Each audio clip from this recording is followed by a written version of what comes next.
Hello everyone, this is the second lecture on refraction of light at plane surface और इस lecture में हम discuss करेंगे principle of reversibility of path of light. तो जैसे कि आपको ऑलरेडी पता है, फर्स्ट लेक्चर में हमने कुछ टॉपिक्स डिस्कस किए थे, रिफ्रैक्शन ऑफ लाइट, उसके अलावा लॉज ऑफ रिफ्रैक्शन और speed of light in different media. उसके अलावा हमने बहुत सारे फैक्टर्स डिस्कस किए थे जिन पे स्पीड ऑफ लाइट डिपेंड करती है। तो ये हम ऑलरेडी पढ़ चुके हैं फर्स्ट लेक्चर में। आज हम कहाँ से स्टार्ट करेंगे? Principle of reversibility of path of light से। तो पहले आप फर्स्ट लेक्चर देख लीजिए अगर आपने अभी तक फर्स्ट लेक्चर नहीं देखा है तो, और उसके बाद आप ये स्टार्ट कीजिएगा। तो सबसे पहले हम बात करेंगे आज principal of reversibility of path of light. तो ये क्या कहता है? बहुत सिंपल सा प्रिंसिपल है। ये क्या कहता है कि जब भी लाइट रे, कोई भी लाइट है, एक पाथ से, एक मीडियम से दूसरे मीडियम में ट्रेवल करती है। तो मान लेते हैं मीडियम 1 है, दिस इज योर मीडियम 2। तो आपको पता है कि अगर एक मीडियम से दूसरे मीडियम में ट्रेवल करती है, रेयर से डेंस में ट्रेवल करती है, तो रिफ्रैक्शन तो होगा ही होगा। और ये जो रिफ्रैक्शन होता है, ये कहता है कि जो एक पाथ ऑफ लाइट है दैट इज रिवर्सिबल। तो यही है आपका principle of reversibility of path of light. It says that the path of light whenever the refraction takes place, जब भी रिफ्रैक्शन होता है, the path of light is reversible. जो पाथ होता है लाइट का वो रिवर्सिबल होता है। अब इसका मीनिंग क्या हुआ, चलो समझने की कोशिश करते हैं। मान लेते हैं मेरे पास पॉइंट ए है, यहाँ पे पॉइंट बी है। पॉइंट ए से एक लाइट रे आई, ओके, और पॉइंट ओ पे इस सरफेस पे टच करती है और उसके बाद दूसरे मीडियम में चली जाती है। तो एक मीडियम से दूसरे मीडियम में चली गई तो बेंड होगी लाइट, रिफ्रैक्शन उसमें होगा। और वो आई मेरे पास यहाँ पे पॉइंट बी पे वो लाइट रे मुझे मिली, राइट। अब मैं इसको उल्टा करता हूं। अगर मैं यहां से एक लाइट रे पास करता हूं और पॉइंट ओ पे उसको स्ट्राइक करता हूं, राइट, तो ये क्या कहता है कि अगर मैं यहां से पॉइंट ओ पे इस लाइट रे को स्ट्राइक करता हूं तो ये किधर जाएगी? फिर ये एक ही तरफ जाएगी। मींस जिस तरीके से लाइट रे इस यहां से इधर को आती है, मींस एक मीडियम से दूसरे मीडियम में जाती है, उसी तरीके से दूसरे मीडियम से फर्स्ट मीडियम में भी जाएगी। तो सेकंड मीडियम से फर्स्ट मीडियम में उसी तरीके से जाएगी जिस तरीके से फर्स्ट मीडियम से सेकंड मीडियम में ये लाइट रे आई थी। तो आई होप कि आपको ये चीज समझ में आ गई होगी कि मैं क्या कहना चाह रहा हूं। पाथ रिवर्सिबल होने का मतलब क्या हुआ कि जैसे ये लाइट पॉइंट ए से बी पे आई थी, उसी तरीके से बी से ए तक भी जा सकती है। तो this is the reversibility of path of light. Now इससे हमको क्या मिलता है? देखिए, तो आपको ऑलरेडी पता है जो रिफ्रैक्टिव इंडेक्स है। तो मान लेते हैं यहाँ पे दो अलग अलग मीडियम है, राइट। तो मीडियम 1 में जो स्पीड ऑफ लाइट है उसको v1 मान लेते हैं और मीडियम 2 में जो स्पीड ऑफ लाइट है उसको v2 मान लेते हैं, ओके। और इसका जो रिफ्रैक्टिव इंडेक्स है μ1 मान लेते हैं और इसका रिफ्रैक्टिव इंडेक्स μ2 मान लेते हैं। तो आपको ऑलरेडी पता है कि अगर हम बात करें refractive index of medium 2 with respect to medium 1, तो ये आपको ऑलरेडी पता है, that is equal to speed of light in medium 1 by speed of light in medium 2। और अगर मैं इस एंगल ऑफ इंसिडेंस को I मानूं, एंगल ऑफ रिफ्रैक्शन को R मानूं, तो that will be equal to, ये आपको ऑलरेडी पता है, किसके इक्वल होगा? That is sign I by sine R, okay. लेकिन अगर मैं यहां पे उल्टा करूं, यानी कि refractive index of medium 1 with respect to medium 2, तो ये कितना हो जाता है? That will be equal to speed of light in medium 2 divided by speed of light in medium 1। तो यहां पे उल्टा हो जाएगा। इस समय मैं फर्स्ट मीडियम का रिफ्रैक्टिव इंडेक्स कैलकुलेट कर रहा हूं विद रिस्पेक्ट टू सेकंड, तो ये कितना हो जाएगा? दैट इज, देखिए अब यहां पे अगर मैं मीडियम 1 से, मींस मीडियम 2 से मीडियम 1 में लाइट रे पास कर रहा हूं, कहां से कहां कर रहे हैं समय? 2 से 1 में कर रहे हैं। तो यहां पे ध्यान रखिए, दैट इज इक्वल टू क्या हो जाएगा? Sine R। जो यहाँ पे एंगल R है इस समय, ये क्या हो जाएगा? Angle of incidence. और लाइट रे इस समय उधर जा रही है, डिवाइडेड बाय क्या हो जाएगा? यहां से आपको ये चीज पता चल गई होगी। तो यहां से हमको क्या मिला? देखिए, तो मैं लिख सकता हूं μ2 इंटू μ1, तो refractive index of medium 2 with respect to 1 into refractive index of medium 1 with respect to 2, that will be equal to, आप लिख सकते हो v1 by v2 into v2 by v1, या आप लिख सकते हो sine I by sine R sine I। तो आप देख रहे हो यहाँ पे कैंसिल हो जाते हैं। तो इसका मतलब refractive index of medium 2 into refractive index of medium 1 with respect to 2, that will be equal to 1। इसकी वैल्यू क्या आती है? 1। तो आप कह सकते हो refractive index of medium 1 with respect to medium 2, that will be equal to reciprocal index of medium 2 with respect to 1। तो यहाँ पे इस चीज का आपको ध्यान रखना है कि मीडियम का अगर आप रिफ्रैक्टिव इंडेक्स निकालने की कोशिश करोगे विद रिस्पेक्ट टू 1, तो जो फर्स्ट मीडियम का रिफ्रैक्टिव होगा, refractive index with respect to second medium, उसका क्या हो जाएगा, रेसिप्रोकल हो जाएगा। तो आई होप कि आपको ये चीज समझ में आ गई होगी, ये डेरिवेशन समझ में आ गया होगा, कहां से, principal of reversibility of light से। तो जब भी लाइट रे एक मीडियम से दूसरे मीडियम में ट्रेवल करती है तो फर्स्ट मीडियम का जो रिफ्रैक्टिव इंडेक्स होता है सेकंड मीडियम के रिस्पेक्ट में, वो किसका रेसिप्रोकल होता है, सेकंड मीडियम के रिफ्रैक्टिव इंडेक्स के with respect to first medium. तो ये था आपका रिफ्रैक्टिव इंडेक्सेस का प्रोडक्ट का result, that is equal to 1। और आप कह सकते हो कि रिफ्रैक्टिव इंडेक्स एक मीडियम का दूसरे के रिस्पेक्ट में जो होता है वो दूसरे मीडियम का फर्स्ट के रिस्पेक्ट में जो होता है उसका रेसिप्रोकल होता है। तो दोनों एक दूसरे के क्या हो जाएंगे, रेसिप्रोकल हो जाएंगे। तो ये आप हमेशा ध्यान रखोगे। तो आई होप कि principal of reversibility of light आपको समझ में आ गया होगा। अब एक काफी इंपॉर्टेंट टॉपिक हमको और डिस्कस करना है, that is refraction of light through a rectangular glass block. तो रेक्टेंगुलर ग्लास ब्लॉक से रिफ्रैक्शन किस तरीके से होता है लाइट का। तो सबसे पहले हमारे पास एक रेक्टेंगुलर ग्लास ब्लॉक अगर होता है, एक ग्लास स्लैब होता है हमारे पास रेक्टेंगुलर, तो यहाँ पे मैं एक रेक्टेंगुलर ग्लास स्लैब बना देता हूं और यहां से हमको समझना है कि जो रिफ्रैक्शन हो रहा है लाइट का वो कैसे हो रहा है। तो मान लेते हैं एक रेक्टेंगुलर ग्लास स्लैब मेरे पास है, ओके, इस तरीके से एक रेक्टेंगुलर ग्लास स्लैब है हमारे पास, और इससे देखते हैं हम कि किस तरीके से रिफ्रैक्शन होता है। तो यहाँ पे आपको क्या क्या समझना है, देखिए सबसे पहले जो लाइट रे इस पे इंसिडेंट होगी, दिस इज कॉल्ड, आपको ऑलरेडी पता है, this is called incident ray. इसको हम क्या कहते हैं, इंसिडेंट रे कहते हैं। तो मान लेते हैं ये लाइट रे यहाँ पे इंसिडेंट होती है, this is known as incident ray, okay. Then जब ये इंसिडेंट रे यहाँ पे पड़ती है तो आपको पता है इसके बाद क्या होगा, इसके बाद यहाँ पे रिफ्रैक्शन होता है। तो ये हो गई आपकी रिफ्लेक्टेड रे, तो ये हो गया आपका एंगल ऑफ इंसिडेंट, ये हो गया आपका एंगल ऑफ रिफ्रैक्शन। तो angle of incidence and angle of refraction इस तरीके से मिल गए। तो अब आपको पता है, देखिए ये डेंस मीडियम में ट्रेवल कर रही थी लाइट, मींस यहाँ से एयर से आपके ग्लास स्लैब में आई, तो ग्लास स्लैब आपको पता है डेंस मीडियम है, तो टूवर्ड्स द नॉर्मल रिफ्लेक्ट होगी लाइट, राइट। लेकिन अब ग्लास से जब वापस बाहर निकलेगी लाइट रे, मींस अब यहाँ पे देखिए डेंस मीडियम से रेयर मीडियम में लाइट आ रही है, तो इस केस में क्या होना चाहिए, द लाइट रे travel away from the normal. तो यहाँ पे किस तरफ लाइट रे जाएगी, ये जाएगी अवे फ्रॉम द नॉर्मल। तो इस चीज का ध्यान रखिए कि यहाँ पे क्या हुआ था, रेयर मीडियम से डेंस मीडियम में आ रही है लाइट रे। मैंने पिछले लेक्चर में ऑलरेडी आपको ये चीज बताई है कि जब भी रेयर से डेंस में आती है तो उस केस में क्या होता है, टूवर्ड्स द नॉर्मल लाइट रे रिफ्रैक्ट होती है। लेकिन जब भी डेंस से रेयर में लाइट रे आती है तो ये away from the normal, normal से दूर की तरफ जाती है। तो ये नॉर्मल रहा, नॉर्मल से दूर की तरफ। अब देखिए ये जैसे इंसिडेंट रे हो गई आपकी, ये हो गई आपकी refracted ray, okay, refracted ray, okay. And उसके बाद आपके पास this ray is known as emergent ray, जो यहां से बाहर निकलती है, इसका नाम याद रखना क्योंकि आगे भी काफी काम आने वाले। दिस इज नोन एज, पे क्या हो रहा है, यहां पे पहले फर्स्ट मीडियम से सेकंड मीडियम में लाइट जा रही है और फिर वापस फर्स्ट मीडियम में आ जा रही है। तो आई होप कि आपको ये चीज समझ में आ गई होगी। ये हो गई रिफ्रैक्टेड रे और ये हो गई इमर्जेंट रे। रिफ्रैक्टेड रे के बारे में तो आप ऑलरेडी जानते थे, तो ये क्या हो गई आपकी इमर्जेंट रे हो गई। नाउ अब देखिए क्या होता है कि ये जो इंसिडेंट रे थी, इस इंसिडेंट रे को कैसे जाना चाहिए था, अगर नहीं होता तो इस इंसिडेंट रे ने कैसे जाना था, आपको पता है लाइट रे कैसे ट्रेवल करती है, वो बिल्कुल सीधे ट्रेवल करती है। तो लाइट रे उस केस में कैसे ट्रेवल करती है, बिल्कुल इस तरीके से ट्रेवल करती सीधे। तो this was actual path of light. अगर भाई इस लाइट रे की पाथ में ग्लास स्लैब नहीं आता तो इस लाइट रे को ऐसे जाना चाहिए था, बिल्कुल सीधे। लेकिन अब क्या हुआ, लाइट रे के पास में ग्लास स्लैब आया और ग्लास स्लैब के आने की वजह से इसमें क्या हुआ, रिफ्रैक्शन हुआ, और रिफ्रैक्शन की वजह से जो एंगल हुआ वो थोड़ा सा डेविएशन इसमें हो गया और अपने पाथ से लाइट रे अलग हो गई। लेकिन आप अगर देखोगे, ये आप क्या कहोगे इसको, ये मैंने आपको बताया दिस इज इमर्जेंट रे।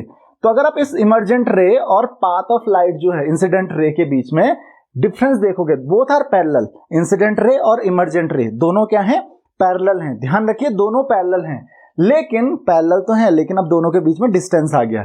तो यही जो डिस्टेंस होता है इन दोनों के बीच में, किन दोनों के बीच में, इंसिडेंट रे के बीच में और इमर्जेंट रे के बीच में, this is called lateral shift. इसको हम कहते हैं लेटरल शिफ्ट और also known as lateral displacement. इसको हम लेटरल डिस्प्लेसमेंट भी कहते हैं। लेटरल डिस्प्लेसमेंट और लेटरल शिफ्ट मतलब पैरेलली वो शिफ्ट हो गई, मींस डायरेक्शन तो उसकी सेम है अभी, लेकिन जिस पाथ पे वो चल रही थी थोड़ा सा अपने पाथ से अलग शिफ्ट हो गई और अब उस पाथ पे आगे चल रही है।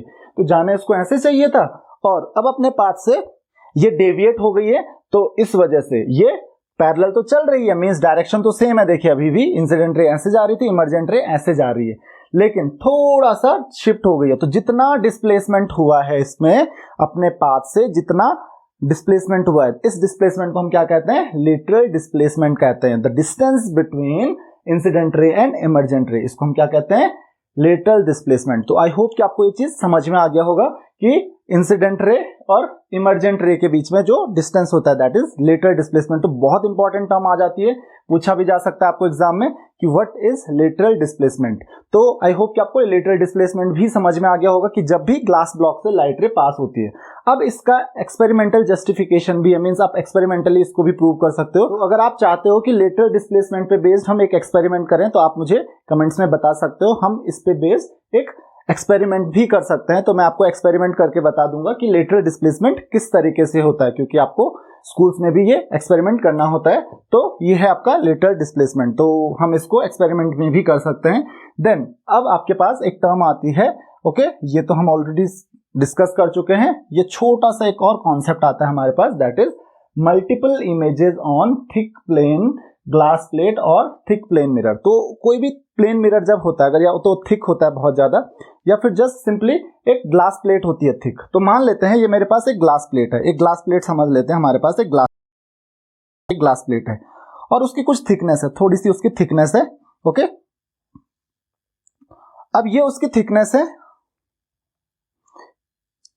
थोड़ी सी उसमें थिकनेस है, और इस थिकनेस की वजह से इसमें क्या होती है? मल्टीपल इमेजेस फॉर्म होती हैं। ये क्यों होती हैं, चलिए ये भी डिस्कस कर लेते हैं। उससे पहले मैं आपको एक चीज बताना भूल गया, the factors on which lateral displacement depends, कि कौन कौन से फैक्टर्स पे लेटरल डिस्प्लेसमेंट डिपेंड करता है। तो यहाँ पे कुछ फैक्टर्स हैं। सबसे पहला फैक्टर है आपका एंगल ऑफ इंसिडेंस। ध्यान रखना, एंगल ऑफ इंसिडेंस जितना ज्यादा होगा लेटरल डिस्प्लेसमेंट उतना ही ज्यादा होगा। The first thing is angle of incidence. तो एंगल ऑफ इंसिडेंस अगर यहाँ पे देख लीजिए, अगर एंगल ऑफ इंसिडेंस इस तरीके से होता, ये एंगल ऑफ इंसिडेंस होता, ये रिफ्रैक्शन होता, और ओके, और अगर इस तरीके से एंगल ऑफ इंसिडेंस होता और ये आपका क्या हो जाता? इमर्जेंट रे हो जाती। तो यहाँ पे देखिए उस केस में जो लेटरल डिस्प्लेसमेंट होता वो ज्यादा हो जाता। तो ध्यान रखिए जितना ज्यादा एंगल ऑफ इंसिडेंस होगा लेटरल डिस्प्लेसमेंट उतना ही ज्यादा होगा। तो इसका आपको हमेशा ध्यान रखना है, पहली चीज। तो किस किस फैक्टर पे डिपेंड करता है? पहला क्या बोला मैंने? Angle of incidence. पहला मैंने क्या बोला? Angle of incidence. सेकंड चीज जिस पे डिपेंड करती है that is the material of the glass slab. Okay, second is material of glass slab, या आप कह सकते हो रिफ्रैक्टिव इंडेक्स, क्योंकि मटेरियल पे ही रिफ्रैक्टिव इंडेक्स डिपेंड करता है। तो दैट इज रिफ्रैक्टिव इंडेक्स। तो आपको पता है ऑलरेडी कि रिफ्रैक्टिव इंडेक्स किसका? ग्लास स्लैब का, ऑफ ग्लास स्लैब।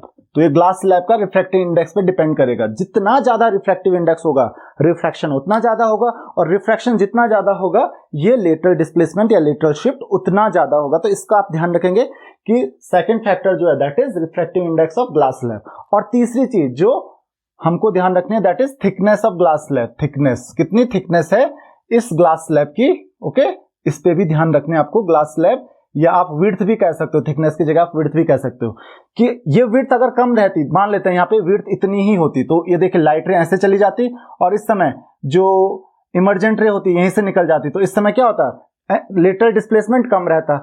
लेकिन यहाँ पे विड्थ क्या है? ज्यादा है, तो लेटरल डिस्प्लेसमेंट ज्यादा हो रही है। तो जितना, देखो आप खुद ही समझ सकते हो कि भाई विड्थ जितनी ज्यादा होगी, ये दोनों रेज जो है, ये रे रिफ्रैक्टेड रे और ये डायरेक्शन ऑफ इंसिडेंट रे, ये एक दूसरे से उतना दूर जाती रहेंगी, और जितना दूर जाती रहेंगी लेटरल शिफ्ट उतना ज्यादा होता जाएगा, लेटरल डिस्प्लेसमेंट उतना ज्यादा होता जाएगा। तो ध्यान रखिए जितनी थिकनेस होगी, जितनी ज्यादा विड्थ होगी ग्लास स्लैब की, उतना ज्यादा आपका लेटरल डिस्प्लेसमेंट होगा। तो तीन फैक्टर्स, पहला है आपका एंगल ऑफ इंसिडेंस, दूसरा है रिफ्रैक्टिव इंडेक्स ऑफ ग्लास, और तीसरा है आपके पास thickness of the glass slab. तो ये आप कह सकते हो width of the glass slab. तो आई होप कि आपको ये फैक्टर्स भी समझ में आ गए होंगे जिनपे ये चीज डिपेंड करती है। कौन सी चीज? Lateral displacement. चलिए नेक्स्ट मैंने क्या कहा? मल्टीपल इमेजेस किस तरीके से फॉर्म होती हैं। तो चलिए समझने की कोशिश करते हैं कि मल्टीपल इमेजेस किस तरीके से फॉर्म होती हैं। तो यहां पे मेरे पास है एक पॉइंट मान लेते हैं मेरे पास यहां पे है पॉइंट ए। अब देखिए यहां पे दो फिनोमेनन, लास्ट ईयर आपने पढ़ा था रिफ्लेक्शन, और इस साल हम पढ़ रहे हैं रिफ्रैक्शन। तो यहां पे एक्चुअली प्रॉब्लम फिनोमेनन होते हैं। अगर थिकनेस है ग्लास स्लैब की कुछ, थोड़ा थिकनेस है, तो उसकी वजह से दोनों फिनोमेनन होंगे। कौन कौन से? रिफ्रैक्शन और रिफ्लेक्शन। तो होता क्या है कि जब इस पॉइंट ए से लाइट रे जो होती है वो इस ग्लास स्लैब पे पड़ती है, मान लेते हैं पॉइंट ए से पॉइंट बी पे ये लाइट रे पड़ी, ओके, तो पॉइंट बी से ये लाइट रे क्या हो जाएगी, कुछ लाइट रे जो होगी वो रिफ्लेक्ट हो जाएगी, ओके, कुछ लाइट रे रिफ्लेक्ट हो जाएगी और ये मुझे मिलेगी मान लेते हैं पॉइंट पी पे। तो यहां से हम देख रहे हैं, मान लेते हैं यहां से हम उस चीज को देख रहे हैं, ओके, यहां से हम उसको देख रहे हैं, तो ये लाइट रे ऐसे गई और इस तरीके से रिफ्लेक्ट हो गई। लेकिन अगेन कुछ पार्ट जो होता है लाइट रे का वो क्या हो जाता है, रिफ्रैक्ट हो जाता है। तो कुछ पार्ट क्या हो जाएगा, रिफ्रैक्ट हो जाएगा, तो कुछ पार्ट इसका रिफ्रैक्ट हो जाएगा, ऐसे नहीं रिफ्रैक्ट होगा, थोड़ा सा टूवर्ड्स द नॉर्मल रिफ्रैक्ट होगा, ये नॉर्मल हो गया आपका, तो कुछ पार्ट इसका रिफ्रैक्ट हो जाएगा। अब रिफ्रैक्शन यहाँ पे हो रहा था, तो यहाँ पे अब ये दूसरा वाला जो सरफेस है यहाँ से फिर से क्या हो जाएगा, रिफ्लेक्शन होगा, तो यहाँ से लाइट रे फिर से बाहर की तरफ जाएगी, ओके, और जो दूसरी लाइट रे मिलेगी आपको, मान लेते हैं दिस इज पॉइंट क्यू, ये पॉइंट क्यू पे आपको ये लाइट रे मिल रही है।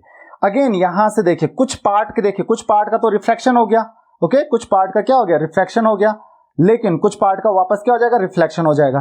तो रिफ्लेक्शन में क्या हो जाएगा, सेम एंगल पे वापस आ जाएगी। फिर अगेन यहां से देखिए, यहां से कुछ पार्ट का क्या हो जाएगा, रिफ्लेक्शन हो जाएगा, तो जिस पार्ट का रिफ्लेक्शन हुआ है, जिस पार्ट का रिफ्लेक्शन हुआ है वो आपको इस तरफ मिल जाएगी, पॉइंट आर समझ लीजिए, ये पॉइंट सी समझ लीजिए, पॉइंट डी पे कुछ पार्ट का क्या हो गया, रिफ्लेक्शन हो गया, कुछ का रिफ्लेक्शन हो जाएगा, और ऐसे में इनफाइनाइट इमेजेस आपको मिलती रहेंगी, इनफाइनाइट इमेजेस आपको मिलती रहेंगी, रिफ्लेक्शन रिफ्लेक्शन ऐसे होता रहेगा, और पी क्यू आर एस ऐसे में आपको इनफाइनाइट इमेज, तो इसी वजह से आपको मल्टीपल इमेजेस देखने को मिलते हैं। क्यों, क्योंकि देखिए यहाँ पे दोनों फिनोमिनन हो, रिफ्रैक्शन और रिफ्लेक्शन। तो मैंने फिर से आपको समझा देता हूं, मैंने क्या कहा कि पॉइंट ए से पॉइंट बी पे लाइट रे पड़ी, ओके, तो यहां से क्या होगा, कुछ लाइट जो होगी उसमें से उसका रिफ्लेक्शन हो जाएगा, तो पॉइंट पी पे आपको एक इमेज दिखेगी, ओके, और पॉइंट पी से जो आपको इमेज दिखेगी वो आपको पता है आपको सीधे दिखती है, तो आपको मान लेते हैं ये A1 पॉइंट मान लेते हैं, पॉइंट A1 पे आपको एक इमेज दिखेगी।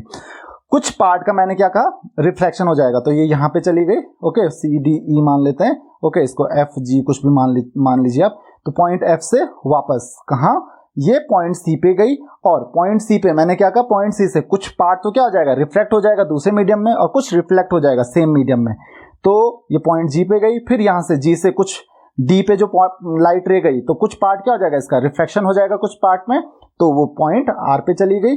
और यहाँ से देखिए ये जो लाइट रे आपको देखने को मिलेगी वो बिल्कुल स्ट्रेट देखने को मिलेगी, तो वो कहाँ पे, मान लेते हैं यहाँ पे दूसरी इमेज आपको देखने को मिलेगी A2, यहाँ से आपको तीसरी इमेज यहाँ पे देखने को मिलेगी A3, इसी तरीके से यहाँ से चौथी इमेज आपको देखने को मिलेगी A4, तो A1 A2 A3 A4 इस तरीके से A5 इनफाइनाइट इमेजेस आपको मिलेंगी देखने को, मल्टीपल इमेजेस आपको देखने को मिलेंगी। तो आपको समझ में आ गया होगा कि मल्टीपल इमेजेस यहाँ पे देखने को क्यों मिल रही है, क्योंकि यहाँ पर रिफ्रैक्शन भी हो रहा है, रिफ्लेक्शन भी हो रहा है, दोनों फिनोमिनन जब एक साथ हो रहे हैं तो क्या हो रहा है, कुछ पार्ट जो है लाइट का रिफ्लेक्ट हो जा रहा है, कुछ पार्ट रिफ्लेक्ट हो रहा है, और एक कंटिन्यूअसली चलता रहा है, मल्टीपल टाइम्स ही हो रहा है, एक बार नहीं हो रहा है, बार बार हो रहा है, उसमें से कुछ लाइट बच रही है, फिर से रिफ्रैक्शन रिफ्लेक्शन दोनों हो रहे हैं, तो रिफ्रैक्शन रिफ्लेक्शन दोनों फिनोमिनन होते रहते हैं, इस वजह से आपको ये मल्टीपल इमेजेस देखने को मिलती हैं। तो आई होप कि आपको ये समझ में आ गया होगा। नेक्स्ट टॉपिक है हमारे पास refraction of light through a prism. तो प्रिज्म से लाइट का रिफ्रैक्शन कैसे होता है ये समझने के लिए सबसे पहले आपको ये पता होना चाहिए कि प्रिज्म होता क्या। तो प्रिज्म जनरली एक ट्रांसपेरेंट मीडियम होता है और इसमें 5 सरफेसेस बेसिकली होते हैं। ओके, तो किस तरीके का इसका शेप होता है, कुछ इस तरीके का होता है, जिस तरीके का आपका टेंट होता है। तो दिस इज योर प्रिज्म। तो इस तरीके का कुछ शेप होता है प्रिज्म का। तो यहाँ पे आप देख सकते हो कि जो प्रिज्म होता है इसकी 5 सरफेसेस होती हैं। 5 सरफेसेस आप देख सकते हो। ये इसका बेस हो गया, ओके, ये वाला इसका बेस हो गया।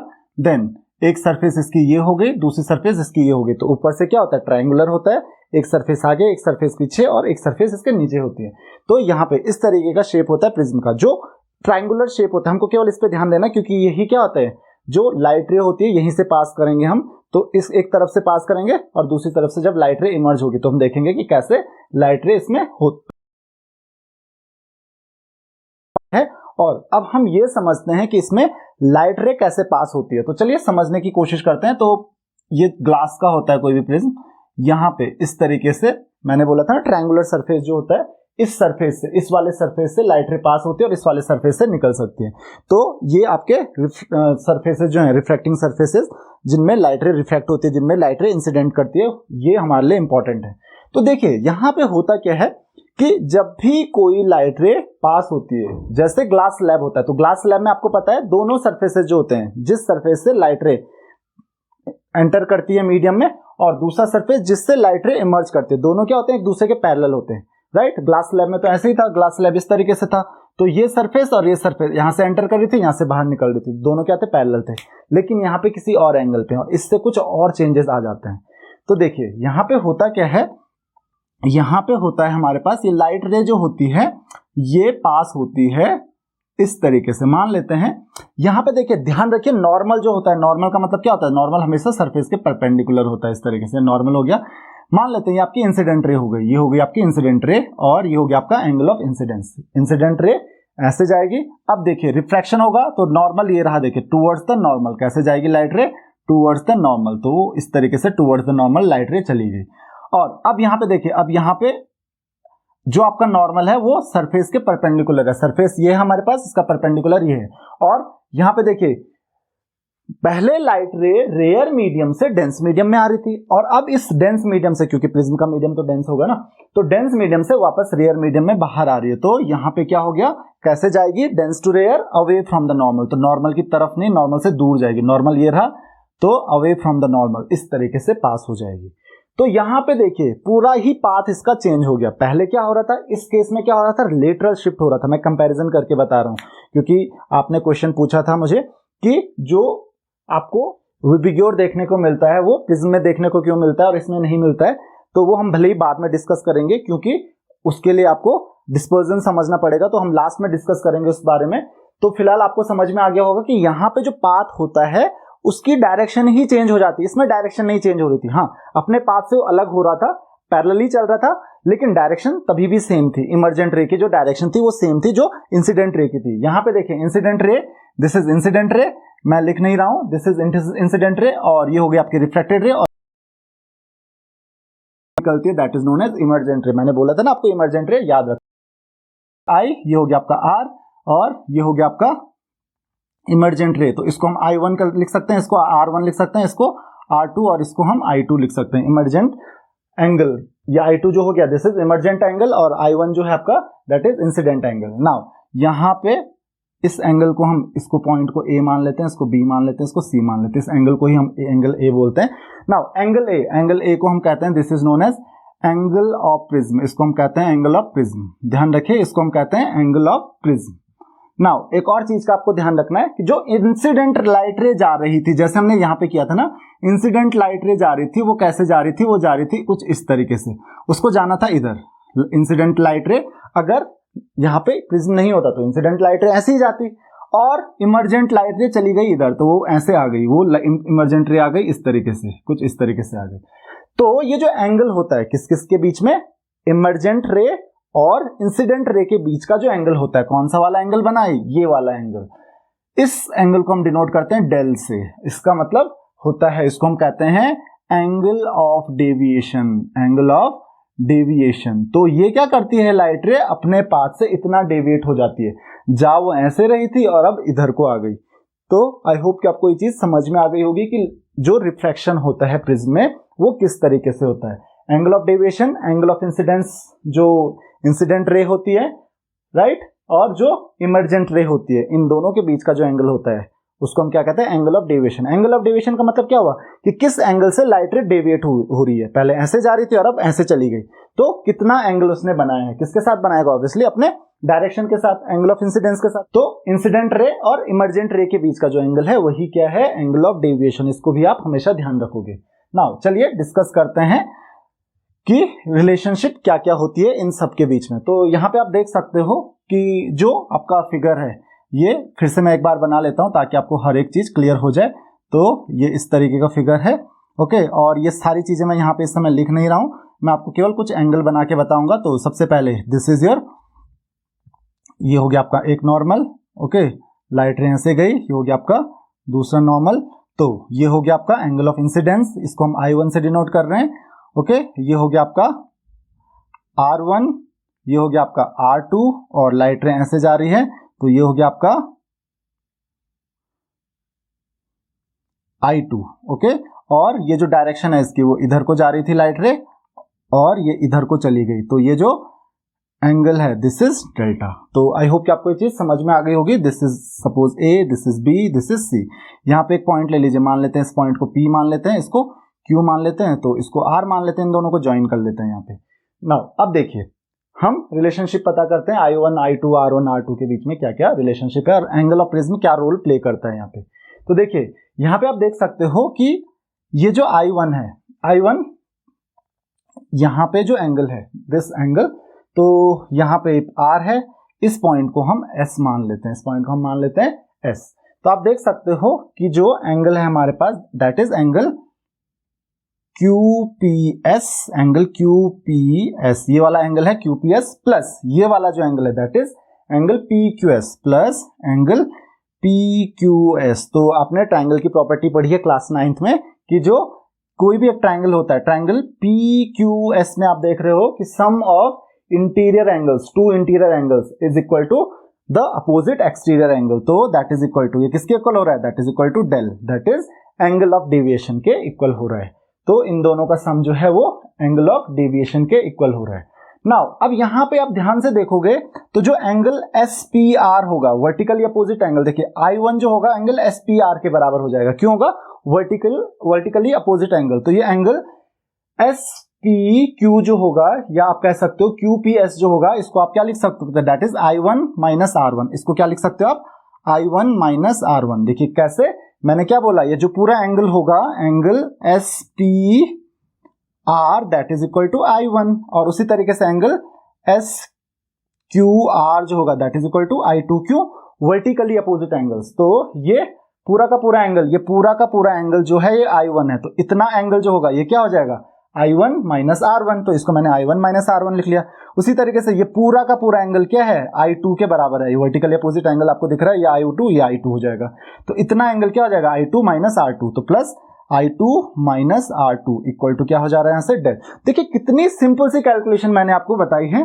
तो अब हम क्या करेंगे, यहाँ से आपको डेल मिल गया, तो आप लिख सकते हो जो एंगल ऑफ डेविएशन है, angle of deviation is equal to I1 plus I2 minus, bracket में लिख लेते हैं हम R1 प्लस R2। तो यहां से आपको एंगल ऑफ डेविएशन के बारे में मिल गया। नाउ अब देखिए यहाँ पे एक चीज का ध्यान रखेंगे आप हमेशा कि जो आपके पास ये एंगल है, कौन सा वाला एंगल, ये वाला एंगल, ये वाला एंगल जो है, ओके, दैट इज AQR और एंगल APR। ये जो दोनों एंगल हैं, एंगल APR और एंगल AQR, ये दोनों क्या हो जाएंगे, 90 डिग्री हो जाएंगे। ध्यान रखिए, angle APR plus angle AQR, angle APR plus angle AQR equal to 180 degree. क्यों, क्योंकि ये देखिए ये भी 90 डिग्री का है और ये भी 90 डिग्री का। अब आप पूछोगे 90 डिग्री का क्यों है, क्योंकि ये क्या है हमारे पास, ये क्या है, दिस इज योर नॉर्मल। तो नॉर्मल हमेशा 90 डिग्री पे ही होता है सरफेस के साथ। तो ये दोनों एंगल जो हैं 90 डिग्री के हैं, तो इसलिए दोनों का सम क्या हो जाएगा, 180 डिग्री। तो आप कह सकते हो कि इन क्वाड्रिलेटरल, जो आपको क्वाड्रिलेटरल दिख रहा है कौन सा, APRQ वाला जो क्वाड्रिलेटरल है, यहाँ पे क्या हो जाएगा, angle A plus angle R। मैं शॉर्ट में ही लिख रहा हूं, एंगल A कौन सा हो गया, ये, और एंगल R कौन सा हो गया, ये वाला। तो ये भी कितना हो जाएगा, that is also equal to 180 degree. ये भी कितना हो जाएगा, 180 डिग्री के इक्वल हो जाएगा। तो आपको इस चीज का ध्यान रखना है, ये दोनों एंगल का सम जो हो जाएगा, angle A plus angle R मैं यहाँ पे लिख रहा हूं, ये कितना हो जाएगा, 180 डिग्री के इक्वल हो जाएगा। अब एक और चीज देखिए, यहां पे एक और चीज आपको ध्यान रखनी है कि R1 प्लस R2 किस ट्रायंगल में देख रहा हूं मैं, PQR, ट्रायंगल PQR में देखिए angle R1 plus angle R2 plus angle R is also equal to 180 degree, sum of all angles of triangle. तो इन दोनों को कंपेयर कीजिए आपस में, तो क्या हो रहा है यहाँ पे, angle A plus angle R equal to कितना है, ये 180 डिग्री है और ये भी 180 डिग्री है। तो दोनों को मैं बराबर लिख सकता हूं, that is R1 plus R2 plus angle R। तो दोनों तरफ से आप एंगल R को कैंसिल कर सकते हो। इसका मतलब क्या मिला मुझे, angle A is equal to R1 plus R2। तो A एंगल जो है, इसको एंगल A की जगह मैं जस्ट A से भी रिप्रेजेंट कर सकता हूं। तो एंगल A जो है that is equal to R1 plus R2। तो यहां पे उसको रख देते हैं, तो हमको क्या मिलेगा, delta is equal to I1 plus I2 minus A। तो this is your angle of deviation. और आप चाहते हो तो A की वैल्यू भी लिख सकते हो, I1 plus I2 minus del. तो आपकी मर्जी, आप जैसे भी आप इसको मेंशन करना चाहो। तो आई होप कि आपको ये चीज समझ में आ गई होगी कि कैसे आप रिलेशनशिप स्टेब्लिश कर सकते हो एंगल ऑफ डेविएशन के बीच में, ओके, और ए के बीच में, that is angle of prism के बीच में। अब एक और चीज ध्यान रखनी है आपको कि फैक्टर्स जो होते हैं, विच factors affect the angle of deviation, means कौन कौन से फैक्टर्स हैं जो एंगल ऑफ डेविएशन को अफेक्ट करते हैं। तो चलिए देख लेते हैं। तो यहाँ पे कुछ फैक्टर्स के बारे में होने वाले हैं, तो आई होप कि आपको ये चीज समझ में आ गई होगी। तो कुछ फैक्टर्स को डिस्कस कर लेते हैं जो किसको अफेक्ट करते हैं, एंगल ऑफ डेविएशन को, यानी कि इसको। तो सबसे पहली चीज जो एंगल ऑफ डेविएशन को अफेक्ट करती हैं, factors affecting the angle of deviation. तो पहला फैक्टर है आपके पास एंगल ऑफ इंसिडेंस। ध्यान रखिए, angle of incidence, angle of incidence पे डिपेंड करेगा ही करेगा। तो यहाँ पे एंगल ऑफ इंसिडेंस पे आप देख ही सकते हो, एंगल ऑफ इंसिडेंस अगेन जितना ज्यादा रखोगे तो डेविएशन क्या होगा लाइट में, उतना ज्यादा होगा। एंगल ऑफ डेविएशन जितना ज्यादा होगा, एंगल ऑफ इंसिडेंस जितना ज्यादा होगा, एंगल ऑफ डेविएशन उतना ज्यादा होगा। तो इसका आप ध्यान रखेंगे, I1 डिपेंड करता है किस पे, एंगल ऑफ इंसिडेंस पे। सेकेंड चीज, दूसरा फैक्टर जो रिस्पॉन्सिबल है that is the material of the prism. दूसरा फैक्टर रिस्पॉन्सिबल है that is material of prism. तो मटीरियल ऑफ प्रिज्म आप कह सकते हो, या फिर जैसे कि मैंने पिछली बार ग्लास स्लैब के बारे में बोला था, दोनों चीजों पे दोनों पॉइंट्स यहाँ पे सेम है, एंगल ऑफ इंसिडेंस, ओके, पिछले में भी था, मटीरियल ऑफ प्रिज्म, या आप कह सकते हो रिफ्रैक्टिव इंडेक्स। तो मटीरियल ऑफ प्रिज्म पे ही डिपेंड करता है रिफ्रैक्टिव इंडेक्स।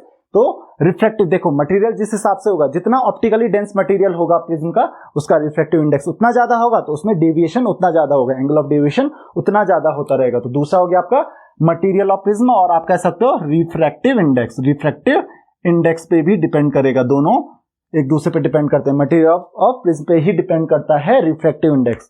तो इसको आप ध्यान रखोगे, मटेरियल ऑफ प्रिज्म लिखो, रिफ्रैक्टिव इंडेक्स लिखो। रिफ्रैक्टिव इंडेक्स क्योंकि मटेरियल ऑफ प्रिज्म पे ही डिपेंड करता है, ओके। थर्ड फैक्टर जो है, जो आपके लिए काफी इंपॉर्टेंट है, तीसरा फैक्टर जिसपे आपका एंगल ऑफ डेविएशन डिपेंड करता है, that is wavelength of the light. Wavelength, और आप कह सकते हो और कलर ऑफ लाइट। तो मैंने आपको पिछली क्लास में ऑलरेडी बताया था कि क्योंकि अलग अलग वेवलेंथ की लाइट का रिफ्रैक्टिव इंडेक्स अलग अलग होता है। आपको मैंने ऑलरेडी बताया कि जो रेड का रिफ्रैक्टिव इंडेक्स होता है, रेड लाइट की जो रिफ्रैक्टिव इंडेक्स होता है, तो रेड लाइट का रिफ्रैक्टिव इंडेक्स क्योंकि सबसे कम होता है, तो उसमें डेविएशन सबसे कम होगा। तो इसका मतलब एंगल ऑफ डेविएशन जो होगा वो सबसे कम होगा रेड लाइट के लिए। और वॉयलेट का क्योंकि रिफ्रैक्टिव इंडेक्स सबसे ज्यादा होगा, तो उसमें डेविएशन, रिफ्रैक्शन उसमें सबसे ज्यादा होगा, तो उसमें डेविएशन भी सबसे ज्यादा होगा। तो वॉयलेट लाइट के लिए एंगल ऑफ डेविएशन जो होगा वो क्या होगा, सबसे ज्यादा होगा। तो इसका ध्यान रखेंगे आप कि वॉयलेट के लिए सबसे ज्यादा होगा एंगल ऑफ डेविएशन, और रेड के लिए सबसे कम होगा। तो तीसरा आप कह सकते हो वेवलेंथ ऑफ लाइट या फिर कलर ऑफ लाइट। और चौथा फैक्टर जिस पे डिपेंड कर रहा है that is angle of prism. यहाँ पे आप देख सकते हो ऑलरेडी कि एंगल ऑफ प्रिज्म पे किस तरीके से डिपेंड कर रहा है। तो एंगल ऑफ प्रिज्म पे भी ये चीजें डिपेंड करती हैं। नाउ एक छोटा सा पॉइंट मैं आपके साथ डिस्कस कर लेता हूं। तो चौथा मैंने क्या बताया आपको, एंगल ऑफ प्रिज्म। यहाँ पे आप फॉर्मूला ऑलरेडी देख रहे हो, तो किस पे डिपेंड करेगा, एंगल ऑफ प्रिज्म। तो ये चार फैक्टर आप ध्यान रखना। एक चीज और ध्यान रखिए, that is angle of minimum deviation कितना होता है, ओके। एक फैक्टर है आपके पास एंगल ऑफ डेविएशन, एक टॉपिक है आपके पास छोटा सा कि minimum deviation, minimum angle of deviation कितना होता है। तो मिनिमम डेविएशन कब होता है, तो डेविएट लाइट अपने पाथ से हो रही है, तो एंगल ऑफ मिनिमम डेविएशन कब मिलेगा आपको। तो मैंने आपको बोला था कि ये आई की वैल्यू पे डिपेंड करता है, राइट। फर्स्ट ही हमने पढ़ा था कि एंगल ऑफ इंसिडेंस पे ये डिपेंड करता है। अब एंगल ऑफ इंसिडेंस पे डिपेंड कर रहा है, तो देखिए किस तरीके से डिपेंड करता है कि शुरू में क्या होता है कि शुरू में जो एंगल ऑफ डेविएशन, अगर मैं ग्राफ प्लॉट करूं किसके बीच में, डेल और आई के बीच में, तो शुरू में क्या होता है कि जैसे जैसे यहाँ पे देखिए, यहाँ पे मैं एंगल ऑफ डेविएशन इधर बना देता हूं और आई को यहाँ बना देता हूं। तो शुरू में तो रिफ्रैक्टिव इंडेक्स जो एंगल ऑफ इंसिडेंस जो होता है I1, वो अगर कम रहे तो एंगल ऑफ जो डेविएशन होता है वो ज्यादा रहता है, ओके। एंगल ऑफ डेविएशन ज्यादा होता है और धीरे धीरे एंगल ऑफ डेविएशन कम होता रहता है। एक पर्टिकुलर पॉइंट तक वो क्या हो जाता है, मिनिमम हो जाता है और फिर से वापस बढ़ने लगता है।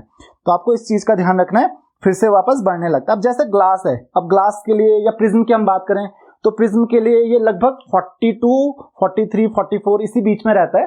तो 42, 45 के बीच में आप समझ लीजिए कि इस बीच में मिनिमम डेविएशन जो होता है प्रिज्म में होता है। तो यहाँ पे समझ लीजिए this is minimum deviation, angle of minimum deviation. Minimum deviation का जो एंगल होगा यहाँ पे इंसिडेंट एंगल जो होता है, ध्यान रखिए एंगल ऑफ मिनिमम डेविएशन जब होगा तो उस केस में I1 की वैल्यू I2 के इक्वल होगी। तो I1 equal to I2 equal to I मान लेते हैं हम मिनिमम डेविएशन के लिए, तो उसको हम डेल्टा मिन से डेल्टा m से शो कर सकते हैं। डेल m इक्वल टू क्या हो जाएगा, देखिए I1 plus I2 equal to क्या होता है उस केस में, that is equal to I। तो यहाँ पे देखो I1 की जगह पे भी I लिखेंगे, I2 की जगह पे भी I लिखेंगे, तो I plus I that is 2I minus यहाँ पे क्या हो जाएगा माइनस A। तो delta min equal to 2I minus A। तो इसका आप ध्यान रखोगे तो आप चाहो तो यहां से एंगल ऑफ प्रिज्म भी कैलकुलेट कर सकते हो कि A इज इक्वल टू कितना हो जाएगा 2I माइनस डेल्टा m। तो यहां से आप A की वैल्यू भी कैलकुलेट कर सकते हो, चाहे आप इंसिडेंस एंगल की वैल्यू कैलकुलेट करो। तो I इक्वल टू क्या हो जाएगा, देखिए I इक्वल टू कितना हो जाएगा यहां से delta m plus A by 2। तो आई होप कि आपको ये चीज समझ में आ गई होगी। तो this is the relationship between the delta m और I। तो ध्यान रखिए जो मिनिमम एंगल ऑफ डेविएशन होगा वो तब होगा जब I1 और I2 की वैल्यू बराबर होती है, यानी कि इमर्जेंट एंगल और इंसिडेंट एंगल जो होता है, एंगल ऑफ इंसिडेंस या फिर एंगल ऑफ इमर्जेंस, दोनों क्या होते हैं, बराबर होते हैं। तो ये चीज आप ध्यान में रखोगे। तो आई होप कि आपको ये सारी चीजें समझ में आ गई होगी, सारे डेरिवेशन समझ में आ गए होंगे। अगर आपकी कोई भी क्वेरीज हैं आप अगेन मुझे कमेंट्स फेसबुक इंस्टाग्राम कहीं पे भी पूछ सकते हो। इस लेक्चर में इतना ही। See you in the next lecture. Thank you very much.